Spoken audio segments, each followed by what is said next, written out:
BPSC में real घोटाला हुआ है। जनेऊ भी नहीं धारण किया और गंगा जी में मार लिया, ब्राह्मण का कंसेप्ट को ही खत्म कर दिया। लोग हमको एक आदमी बताया कि ये तो बहुत माने फ्रॉड आप कहते हैं, महा फ्रॉड है। जब ऑनरेबल पटना हाई कोर्ट में मामला आया हुआ है तो पप्पू यादव को किसने कहा था कि रोड पर लाठी चला? कौन चला रहा है? 8वां क्लास का लड़का, 9वां क्लास का लड़का। उससे पूछा। बिहार में बार बार मैं कह रहा हूँ कि कॉन्स्टिट्यूशनल ब्रेकडाउन, अगर ही इसने गांधी के सिद्धांतों को हनन किया है।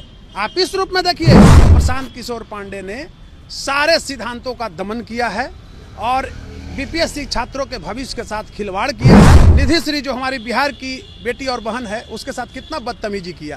कहा कि इसे तुमको ऐसे कर देंगे, वैसे कर देंगे, संपादक से कहा कि हटवा देंगे। ये प्रशांत किशोर का अहंकारी चेहरा है। बीपीएससी अभ्यर्थियों के साथ साथ देखिए, जनसुराज के संस्थापक प्रशांत किशोर को एक तगड़ा झटका लगा है कल। जिस तरीके से पटना हाईकोर्ट में बीपीएससी 17वीं को लेकर आवाज बुलंद की जा रही है अभ्यर्थियों की, उसको लेकर देखिए जिस तरीके से कल सुनवाई होनी थी, उसको लेकर सुनवाई तो हुई, लेकिन 30 तारीख को कहीं ना कहीं अगली सुनवाई की तिथि तय की गई। ऐसे में ना अभ्यर्थियों को कुछ मिला, ना प्रशांत किशोर को कुछ हाथ लगा। ऐसे में कल तस्वीरें सामने निकल के आई जहां प्रशांत किशोर देखिए गंगा स्नान करते हुए नजर आए थे। ऐसे में तमाम अनेक मुद्दों पर चर्चा करेंगे प्रशांत किशोर से जुड़े मुद्दे को लेकर। हमारे साथ बात करने के लिए पटना हाईकोर्ट के जाने माने अधिवक्ता डॉक्टर कौशलेन नारायण है। कौशलेन जी, कैसे देख रहे जिस तरीके से कल सुनवाई हो रही थी 17वीं को लेकर? ऐसे में प्रशांत किशोर की पार्टी एक तरफ जहां जनसुराज 17वीं को तमाम अनेक सेंटरों को देखते हुए रद्द करने की मांग करे, दूसरी तरफ प्रशांत किशोर गंगा स्नान करे, कैसे देख रहे, क्या कहेंगे?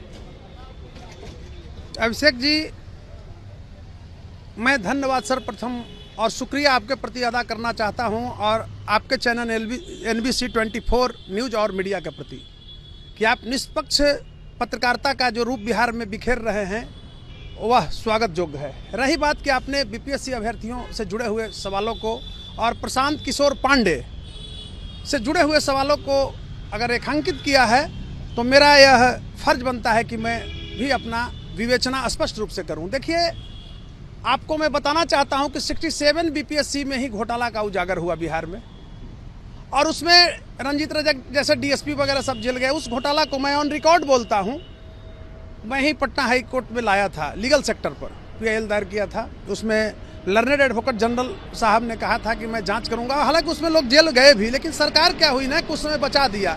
सरकार संपोषित भ्रष्टाचारी माफियाओं का उसमें बहुत बड़ा हाथ था।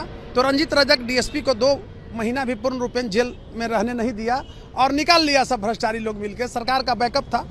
मैं कहना चाहता हूँ, अभी 2 संदर्भ आपने लाया, एक बीपीएससी परीक्षा के, आपने डुएल यहाँ पर क्वेश्चन कर दिया है।